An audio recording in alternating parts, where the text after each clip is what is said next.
Olá, meu nome é Carla Esmeralda. Estamos muito felizes com a realização do Rio2C Alive. Em nome do Rio2C, gostaria de agradecer a todos a presença dos palestrantes, dos moderadores, da equipe técnica e hoje especialmente ao David e ao Lucas. Eu tenho enorme orgulho de apresentar o painel Globoplay Apresenta The Good Doctor. Produtor e roteirista da série The Good Doctor, fala sobre o processo de escritura de roteiros, como sua perspectiva de ser médico e cadeirante contribuiu para o seu olhar sobre o protagonista, nosso querido Dr. Shaw.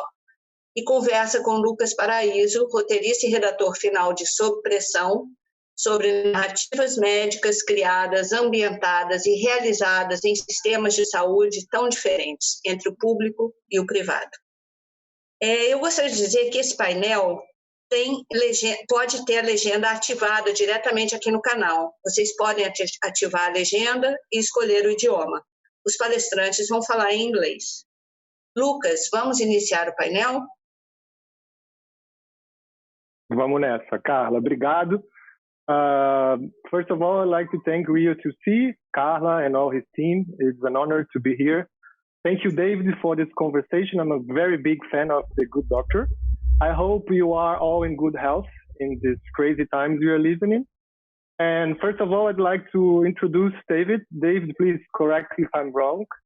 You were a doctor and a writer from Toronto, Canada, and you graduated on the British Columbia University, where you did medical residency on the University of Toronto, right? And you did a master in screenwriter on UCLA.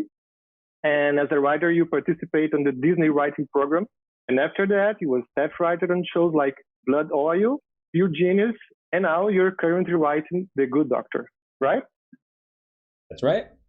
Nice. That's right. For those who doesn't know, I don't think there are many because everybody knows this show. The Good Doctor is an American medical drama television series based on the South Korean series with the same name. The series starred Freddie Highmore as Sean Murphy, an autistic surgical resident at the San Jose Bonaventure Hospital. The showrunner of the show is David Shore, the same from House. The show started in September 2017, and in February 2020, they renewed for a fourth season, right? Right. We're very excited. It's good news. First of all, David, I'd like to start with the beginning. How does a doctor become a screenwriter? And I would like us to tell a bit about your migration from medicine to entertainment, and how did you end with writing a hospital show? Yeah, that's a great question. Well, I think my journey is kind of linked to my life story. So I years ago when I was young, I was very much interested in writing and directing and acting and movies. More movies back then when I was a kid. And but when I got to be 19 years old, I had a car accident and I got a spinal cord injury. And when I had this accident and they told me I was never going to walk again, the doctors, I decided that I was going to try to find a way to make my quality of life better, maybe even try to find a cure for paralysis. The crazy things you think when you're young and you think you're invincible and brilliant. So I decided to go to medical school and try and get a better understanding of what was going on with my health. And while I was on that journey, I sort of fell in love with medicine. And I went on to become a family doctor, and I worked as a family doctor for 10 years. But my real love and passion since I was a kid was entertainment industry. So when I graduated from residency, I decided to pursue that in a very small way by taking an acting class with one of my best friends who was an actor. And from there, I just transitioned from that into writing for fun. And eventually I wrote and produced a small movie, a short film. And that was so much fun that I realized, wow, this is the thing that I really was just sort of born to do. So I decided to apply to UCLA Film School and see if I could learn more about this craft in order to just become a better director and maybe make feature films or something one day.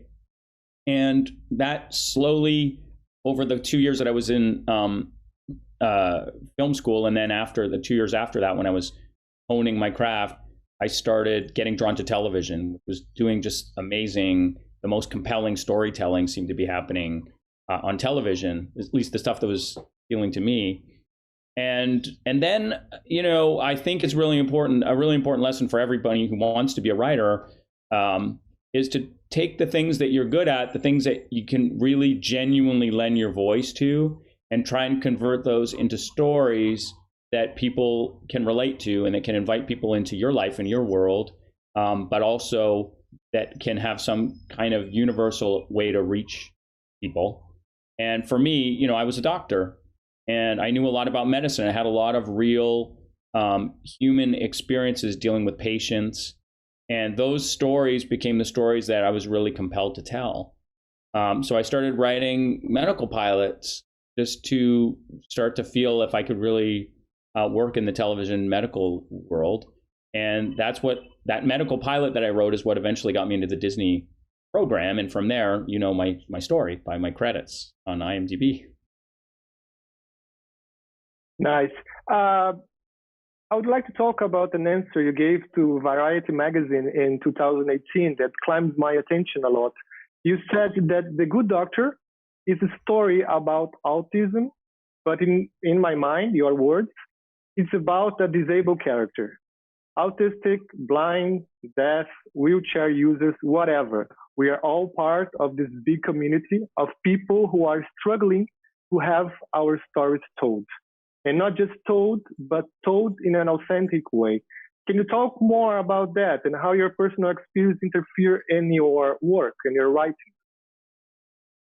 Yeah, I think personally, and I think this is probably universally true, but I think great writing, or let's not say great writing. I'm not going to go be so confident to say great, but I think good writing it comes from a personal place, a place of personal experience. And I think people like watching themselves or some version of themselves on television and in film and seeing themselves. And because disability has been an area of sort of underrepresentation in both film and television, particularly in an authentic way. And by that, I mean telling stories that aren't, farcical, or stories where they're used for humor or for comedy or for the sympathy that you garner by, oh, look at that poor disabled person, but a real genuine story about someone with a disability and their experience, which is in some ways very similar to everyone else, and in some ways very unique, as we all are unique. And I thought I was very attracted to both The Good Doctor and the show I did just before this show, because they were both shows about characters with disabilities that were, just struggling to find a place in society where they were accepted as equals to everybody else, and where they could offer the world the things they have to offer in a way that can help people, which is, I think, in some ways what we're all at our best trying to do. So, and very specifically, I think, there's been a big push in the States towards diversity and representation, diverse representation in film and television. And there's been a big push here in Hollywood towards that. And I think disability is one of the areas that's been slow to be included in this push. And so it was really nice to be attached to a show that was doing that very early. And it wasn't the disability that got me the job, but it was probably the medical degree more than that. But I do think David is so very aware of drawing on people's personal experiences to tell authentic stories. So I can't get into David's head, but I imagine it was part of the decision process as I see the types of people that he hires to write for him. And how does your perspective influences the show, you think? Yeah, I think I try to be, there's one other writer on our show who is on autism spectrum. So I think the two of us try to be the voice of authenticity. And again, as I said, David is really aware and active and eager to represent that and to be and give a realistic representation of that. That's something that's really important to David, sure. So I try to give him what he wants, and also what I think the show needs, which is that authentic voice of a character with a disability, and how a person with a disability, I'm sorry, and how that influences their interactions with other characters, the stories they tell, their relationships with their coworkers and their colleagues. So many times we will talk in the writer's room about Sean Murphy's experience as someone with autism interacting with people, and the kind of prejudices and the kind of things he can offer and the insights he can offer that are special and unique to him because of his experiences. And I will definitely often use my own experiences as an example of how I've navigated the world and those prejudices, and also the things that I've tried to bring to the world, and the both heartwarming and heartbreaking stories that come along with those struggles. And I think everybody can relate to that. Everybody in some ways has their own, they feel like an outsider for their own reasons, whatever they are. I think that's why the show has such a broad appeal. Nice. Talking about The Good Doctor, the show is based on an original from South Korea, right? As a writer Yes. of the American version, how does the original affect your writing, and how different is the American version from the original version? What kind of adaptations you had to do? You told me before that the showrunner from the South Korean show came to talk to you. How was this negotiation? Yeah, I mean, it's great. We were talking about your show actually before we started this interview. I think there definitely the structure of the show and the anatomy of the show. The pilot is very similar. If you've ever seen or had a chance to see, it's probably a fascinating thing for both a writer and a fan of the show to do. To look at that South Korean pilot of The Good Doctor, it's very similar. We definitely. I mean, when I wasn't on the show when the pilot was created, but David definitely liked the pilot of The Good Doctor and liked the characters and the relationships between the characters. So we pretty much that story, the characters, which is really everything when it comes to a show, medical show or any show, those are all drawn directly from the pilot. And what's different about the show is it's been changed to sort of live in the world that Sean Murphy lives in, which is America and American medicine. And we were talking about that with regard to your show, about what's very unique to the Brazilian system. So there's a lot of aspects of the show that we leapt off from the Korean pilot. But if you watch the Korean show and you watch our show, it's very different how it evolved over time and how it's written in season 1 and beyond. Very specific to what it's like to be someone who's a doctor with autism practicing in an American hospital under the American healthcare system. Cool. Yeah, it must be a big challenge, because they had just one season, and you're going to the fourth one. So you're ready. Yeah. You have no status to it, so you are free, to develop your own series, Yeah. Even it's based. Nice. Talking about, sorry. Yeah, I was just going to say it's actually fun to do, and it's great to do because we're essentially following, we have many characters beyond Sean, but obviously Sean is a central character in the show. But we are, we're following his journey, and part of his journey is formed by the stories we tell and the relationships and the chemistry on screen between the actors. So we're that roadmap kind of is impossible to predetermine with the Korean series because the actors we cast are different and their relationships are different. Of course.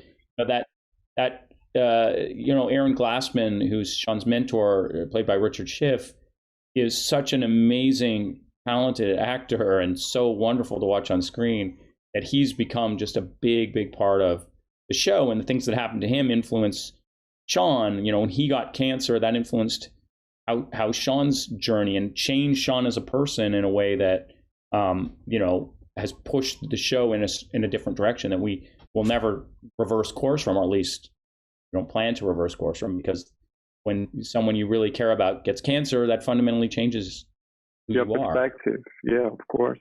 Yeah.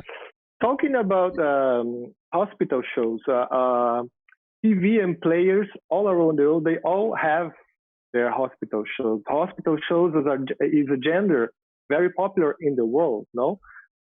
Such as you have big dramas, you have MASH, ER, House, Grey's Anatomy going to 18, 19 seasons, The Nick, New Amsterdam, different approaches to dramas. Or you have also hospital comedy shows like Scrubs, Nurse Jack with some black humor. They are everywhere. In Brazil, we have Under Pressure. You are going to the fourth season on Globoplay. And when we start doing this show, one of the biggest challenge me, Jorge Furtado, Antônio Prata, and Marta Alemão, who are the writers of the show, we had this challenge on how to create a personality to our show, to be different from all the shows all around the world. And through our researches, we find out that the tragic Brazilian public health system is a subject itself here. And then we create a hospital with no resources. Our main protagonist, Dr. Evandro, it's a kind of a MacGyver inside of a broken hospital. That became the mark of our show. In your opinion, what is the particularity? What is the differential, the mark that makes The Good Doctor so popular to make a remake, for example, in America? Yeah, I mean, could be million, maybe $1 billion question. And I've been out talking to executives and, pitching my own stories and my own ideas for shows. Everybody's always looking for what's the new angle, what's different, what's the new spin on the medical drama. Police shows, lawyer shows, medical shows, they're always going to be popular because the stakes are so high in those professions. It's easy to make big drama when people's lives are on the line or freedom, And I think what the shows you mentioned, all the shows you mentioned, I think one thing that they all have a common thread, including your own successful, wonderful show, is that they're very specific to the character at the center of them and to the world that they're showing. And, House, for example, which David, I can speak more in detail about that show because David Shore created that show and ran that show. House was really about a detective, a really brilliant detective who had a sort of cynical point of worldview, which we hadn't really seen, at least not in recent memory, a show about a doctor that was that cynical.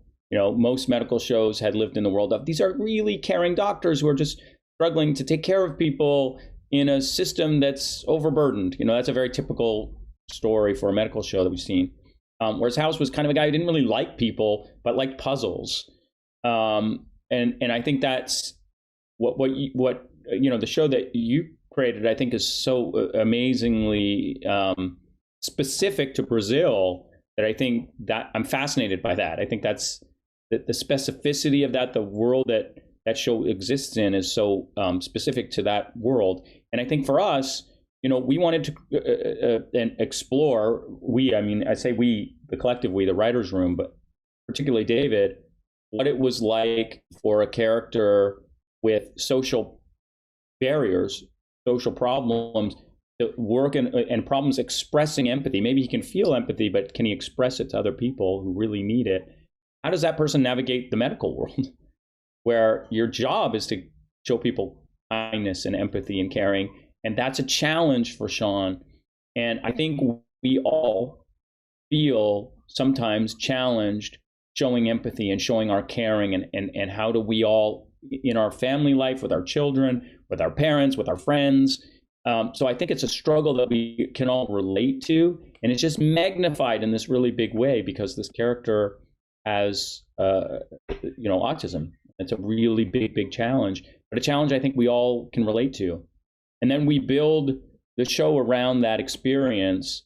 And I think that's, again, some other shows you mentioned, like ER, for example, is really a show about an inner city hospital. In some ways, it's similar to what you're doing. It's a show about an inner city hospital, not great resources, people working really long hours, just to help people and getting very little, praise or money or whatever for the hard work that they do.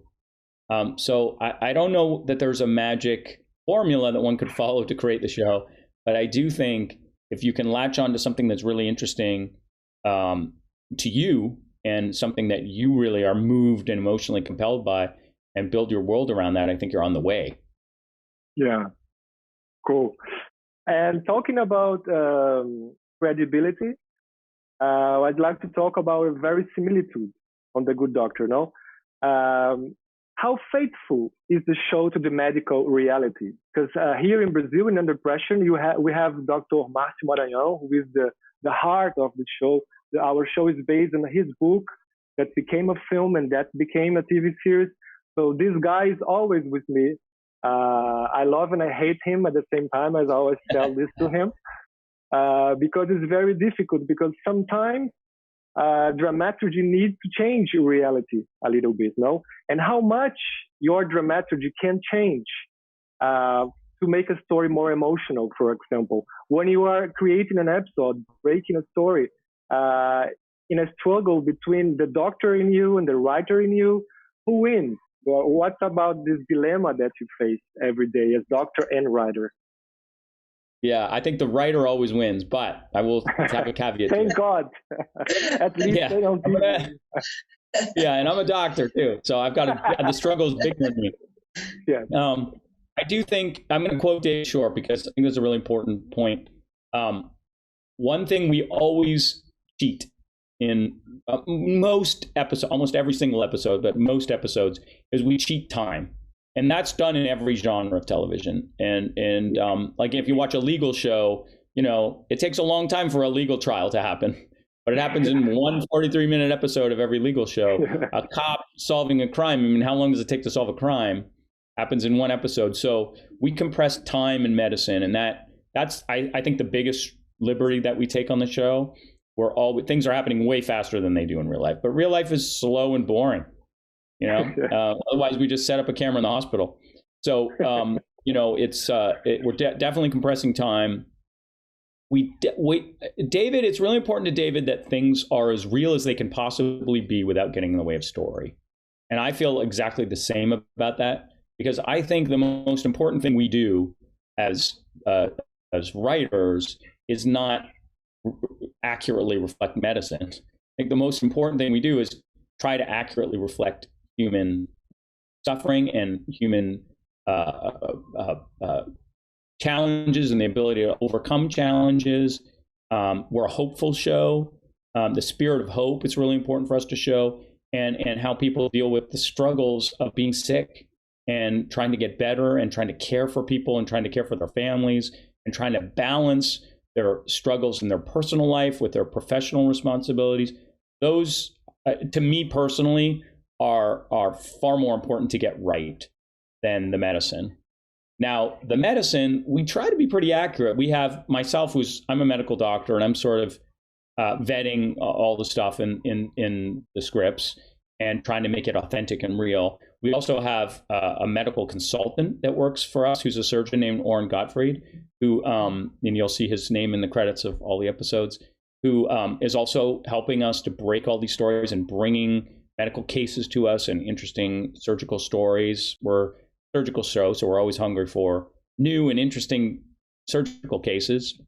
And then on set, we have a medical consultant named Susie Schelling, and she is a former OR nurse, and she is there for every scene we shoot, making sure that everything is real and that people are taking the gloves off the right way and not, breaking scrub and all these things that are really important for us to show, to keep the show authentic and to keep it real. And then our actors, Nick Gonzalez, who plays Neil Melendez on the show,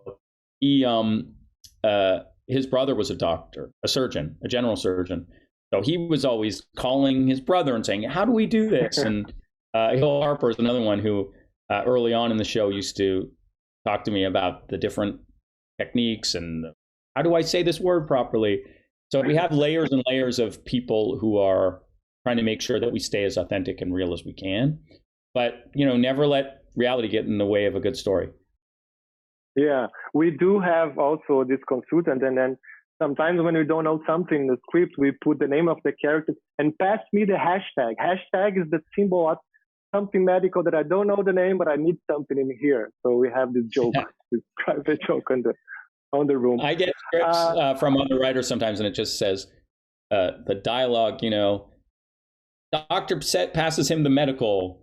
Doctor passes him the really important medical thing. And then I just fill it in, Because it's very difficult. Now, one of the challenges we had here, right, we do still have, is sometimes for two doctors to talk about medicine, they talk very specifically. But you have to explain to the audience what is this talking about. But it's not organic with two doctors explaining super detailed. No? Yes. So it's this balance between reality and dramaturgy that is so interesting. Yeah, that's actually, we spend a lot of times trying to find creative ways to do exactly that. Exactly. Two doctors are talking to each other. David doesn't like it when they don't talk like doctors. He doesn't like a doctor telling another doctor something they should already know. So that's why we like to bring the patient into the room and have that conversation in front of the patient, because they don't know. Or, a doctor who has a different specialty to come in, or they argue about the diagnosis. Because when they're arguing, then they can have different opinions, and we can explain it to the audience. Tell me like I'm 5, Yeah.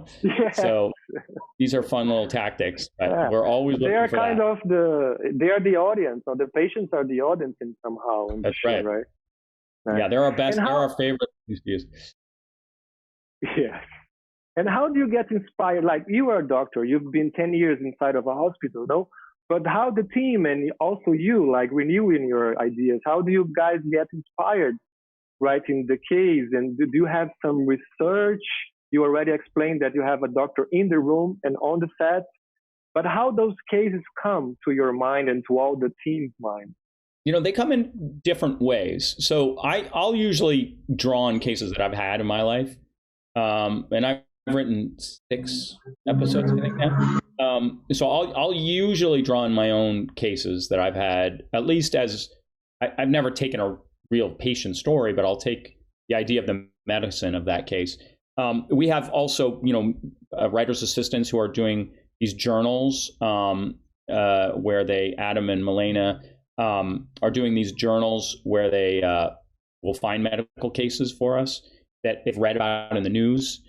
Writers will do research. Each writer will do research and look for cases that speak to them.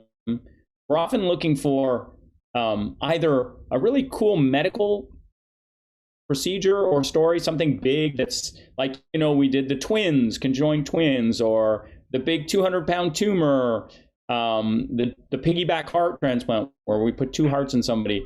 We're either looking for like a really cool surgery that then we'll build a story around, or we're looking for like a really emotionally compelling, dramatic story, a medical story about a patient who didn't sacrifice themselves for someone else, or something that speaks to us that either the doctors or the patients are experiencing, and then we'll build some medicine around that.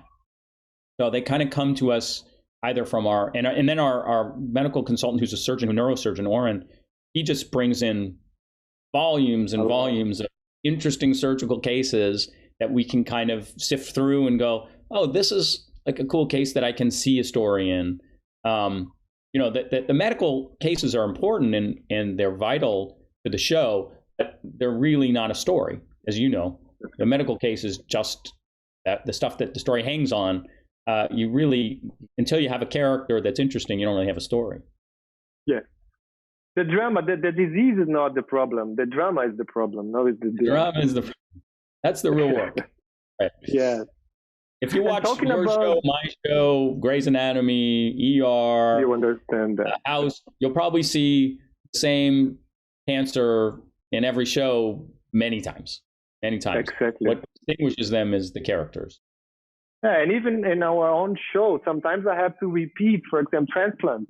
I need to use transplant in every season. I think it's very important to people. Twice a season sometimes.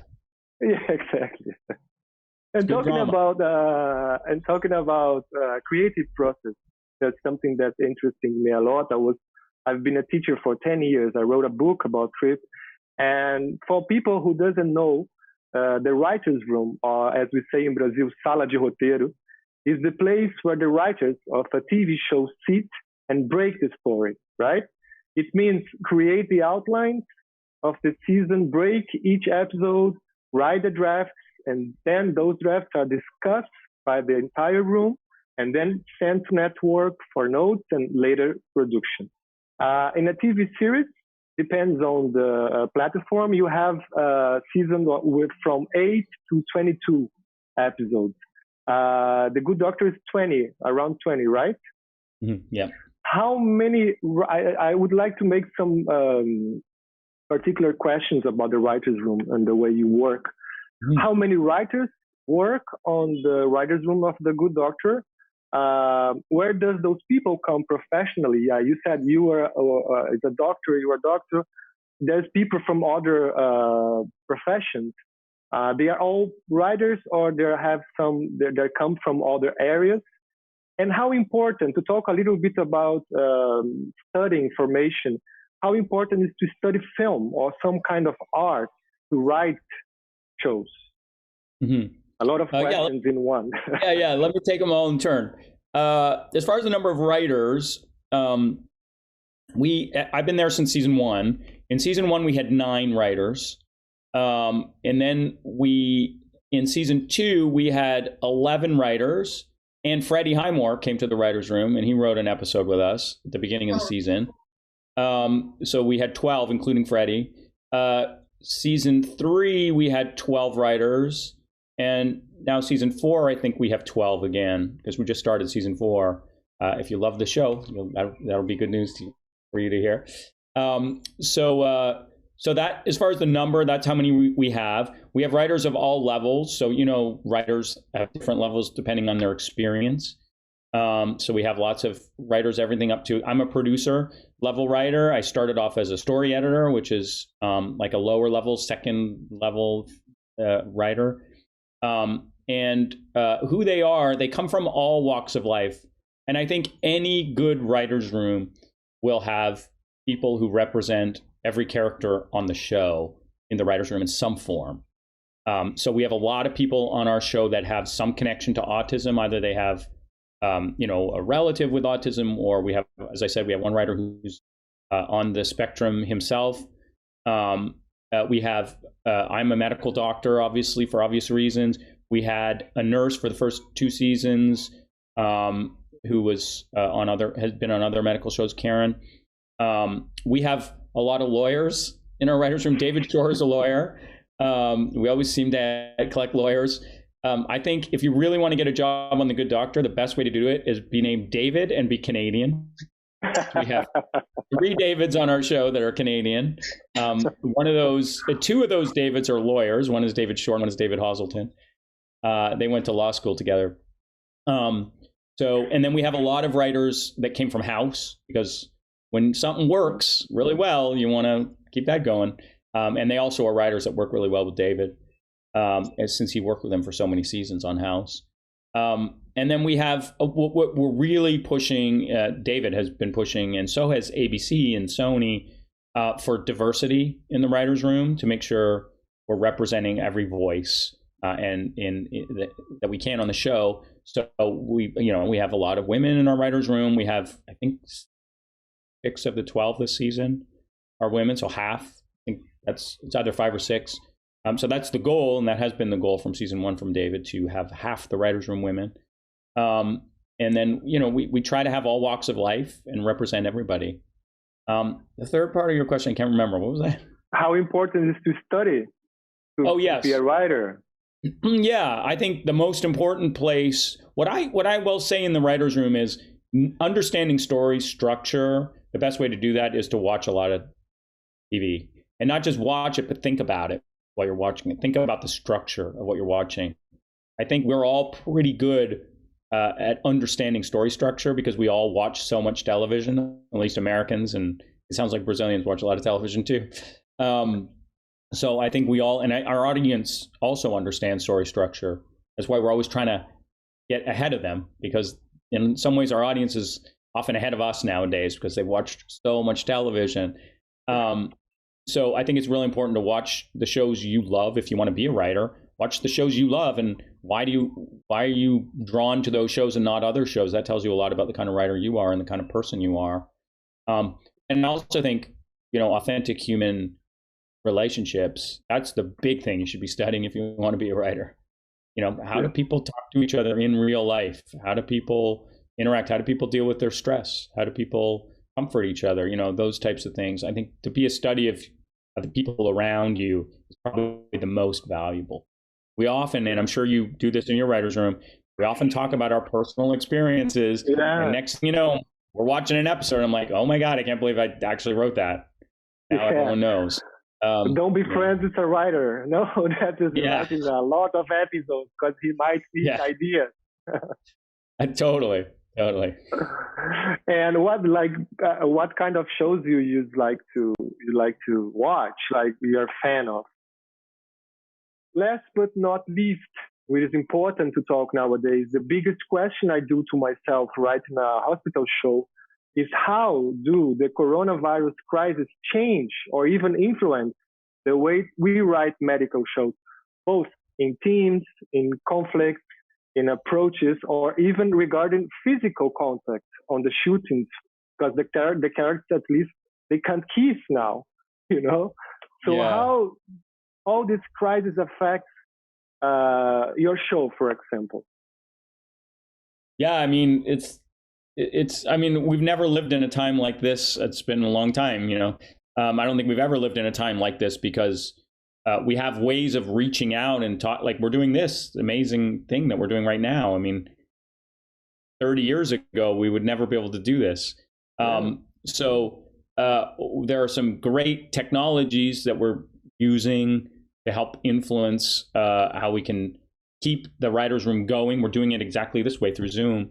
So there's that, but we're asking all these questions you asked. I'm sure you're having the same issues. We're asking ourselves, how do we shoot? How do we, writer sets are, filled with people crammed together, working together. We have actors of varying ages. Some are at higher risk of getting this infection. We have, just a large amount of, we feed our crew. We have craft service. We have, how do we do this in a way that's safe? Because the most important thing for all of us right now is more important than going back and making TV shows is keeping people safe, everybody safe, everybody. And so that part of it is evolving. I don't know how we're going to, we have no idea how we're going to deal with production side of this. The writing part of it, the good news about being a writer is we write, this is what we do. We can do this anywhere. The writer's room has been going fairly well as a Zoom writer's room right now. We've been having pretty good success. I think David's happy. So I think this process, and we've always done notes with the network and the studio on the telephone. So I think the process of just writing the scripts, I don't think we'll be too hampered by all this. But we do, we're all dealing with our lives here too. And our children are all homeschooling now, and there's stress, and your loved one may get sick, and that can happen to any writer at any time, and to themselves, to their family, to their loved ones, to their parents. So there's a lot of layers of stress that we're just all trying to get our head around. So as far as that, we'll see what happens. We'll see. By the time this airs, we may have a totally different story to tell. It changes so quickly. And there's some amazing work being done by some very, very impressive people out there in the world trying to fight this infection, both on the research side and obviously in the hospitals, which we could all just pay amazing homage, respect to the people who are on the front lines dealing with this infection and putting their lives at risk for us. But then there's the other side of it is, how does it influence our story, which you were asking? And how do we tell this story? And how is it going to change the way we think and the way our audience thinks about doctors, about hospitals? I think we're all more aware than we have been in a long time about the kind of courage it takes to be a doctor and how heroic they are. And I think we want to honor that when we tell our stories. Season 4, we've always tried to do that, but I think it's never been more important to honor these people, the doctors, the nurses, everybody who works in these hospitals. the people who are delivering our groceries for us, who are putting their lives at risk to make sure we have food, you know, they're just out. There's certain communities that are being hit harder by this virus than others because of poverty, because of condensed cities, people who live in small spaces, people who live in apartments. It's just, you know, here we've noticed that African American community has been hit harder than the white community. Why is that? So we want to represent the struggle, but we also have a responsibility when we do television to help take people away from that too. You know, I don't turn on my TV to be in pain and to commiserate. Sometimes I do, but sometimes I want to escape and I want to laugh and I want to be a moment, an hour, a 43-minute episode of The Good Doctor. Maybe I can have a little, you know, pleasure and escape from all this. So these are questions we are asking actively in the writer's room. David brought it up in our pre-meeting we had before we even started the writer's room a couple of weeks ago. How are we going to do this? How is it going to, and what's the world going to be like when this airs? And are we going to be telling silly stories next September that don't fit the reality of what's really going on in the world? So great challenges, great question. Without, I don't think a great answer. I hope Dr. Sean finds the cure for COVID. He will. I'm having a conversation right now. Yeah. David, thank you very, very much. It was a pleasure to meet you virtually. Oh, thank you. Congratulations to you and all the team for the show. Hope we can see more of those examples of hope and life. Thank you very, very much. Carla, thank you for the opportunity. Come on. Thank you, Lucas, thank you, Lucas, very much for being here with us. And David, both of you are excellent writers. We love your shows. And sharing your experience with us, it is a great, great pleasure. Thank you very much. Okay? Thank you. This is an unforgettable time. You know, we will never forget this. We'll never forget that we were together during these times. Yeah. Okay? Thank you. Thank you. Antes de acabar, eu gostaria ainda de dar um recado para a área audiovisual, o setor audiovisual, uma boa notícia. Eu convido a Flávia das Justas, que é gerente executiva de comunicação e marcas da Petrobras, para contar um pouco para a gente o que a Petrobras está fazendo nesse momento em relação aos editais de animação e para a primeira infância. Acabou nosso painel. Flávia, é com você. Olá, eu sou Flávia da Justa, gerente de comunicação e marcas da Petrobras. Estou aqui para falar com vocês hoje sobre patrocínio cultural. Como todo mundo sabe, a Petrobras é uma grande incentivadora de cultura no Brasil através do seu Programa Cultural Petrobras. Esse ano de 2020, nós lançamos o Programa Cultural com foco em crianças, em 3 vertentes: artes cênicas, animação e feiras literárias. A chamada pública de artes cênicas já foi aberta e as inscrições vão agora até o dia 15 de maio. Então, se você é um produtor cultural dessa vertente, você ainda tem oportunidade de fazer a inscrição do seu projeto. E hoje eu trago para vocês, em primeira mão, uma informação de que vamos abrir em breve a nossa chamada pública para animação. O nosso foco é produzir produtos de alta qualidade para as nossas crianças. E queremos que essa distribuição desses projetos de animação ocorra em plataformas streaming. Portanto, fique atento. Se você é um produtor de animação, a gente vai em breve anunciar no nosso site a abertura dessa chamada. A gente também pretende anunciar os vencedores ainda em outubro desse ano. Então, uma super oportunidade aí para a nossa cadeia de animação no Brasil. Agradeço muito a atenção de vocês e desejo um ótimo Rio2C Live para todos. Obrigada.